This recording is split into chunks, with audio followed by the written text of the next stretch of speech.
জাতীয় নাগরিক পার্টির মুখ্য সংগঠক সার্জিস আলমের শতাধিক গাড়িবহর নিয়ে পঞ্চগড়ের নিজ এলাকায় প্রবেশ নিয়ে প্রশ্ন তুলেছেন জাতীয় নাগরিক পার্টির জ্যেষ্ঠ যুগ্ম সদস্য সচিব তাসনিম জারা। মঙ্গলবার সন্ধ্যায় নিজের ফেসবুক অ্যাকাউন্টে দেওয়া এক পোস্টে গাড়িবহরের অর্থায়ন ও ব্যবস্থাপনা কিভাবে হয়েছে তা নিয়ে প্রশ্ন তুলেছেন তিনি।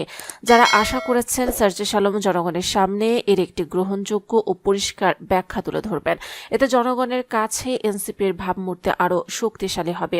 তাসনিম জারা লিখেছেন, একজন রাজনৈতিক কর্মী হিসেবে দলের নীতিগত অবস্থান ও স্বচ্ছতা প্রশ্ন থেকে সম্প্রতি তোমার নিজ জেলায় শতাধিক গাড়ির একটি বড় বহর নিয়ে প্রবেশ করায় জনগণের মনে যৌক্তিকভাবে কিছু প্রশ্ন তৈরি হয়েছে। তুমি কিছুদিন আগে প্রকাশ্যে বলেছিলে, আমার আসলে এই মুহূর্তে কোনো টাকা নেই, ধার করে চলছি, এটাই হচ্ছে রিয়েলিটি, আমার পকেটে মানিব্যাগও নেই। তোমার এই সাদাসিধে জীবনযাত্রার কথা আমাদেরকে অভিভূত করেছিল এবং জনগণের কাছে আমাদের সংগ্রামকে আরও গ্রহণযোগ্য করেছে।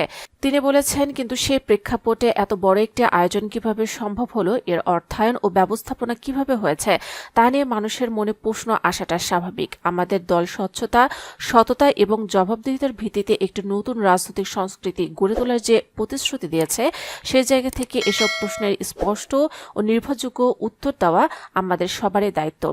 আমি আশা করি বিষয়টি তুমি আন্তরিকতার সাথে বিবেচনা করবে এবং জনগণের সামনে একটি গ্রহণযোগ্য ও পরিষ্কার ব্যাখ্যা তুলে ধরবে।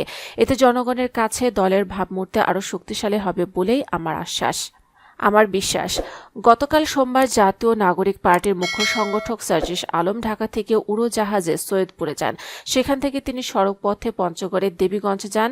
দেবীগঞ্জ থেকে শতাধিক গাড়িবহর নিয়ে সার্জিস আলম জেলার বোদা, পঞ্চগড়, তেতুলিয়া ও অটুরিয়া উপজেলার সফর করেন। সার্জিস আলমের বাড়ি অটুরিয়া উপজেলায়। নতুন রাজনৈতিক দলে গুরুত্বপূর্ণ পদ পাওয়ার পর প্রথমবার বাড়ি যাওয়ার পথে সার্জিস আলমের এই শোডাউন নিয়ে রাজনৈতিক অঙ্গনে নানা আলোচনা সমালোচনা চলছে।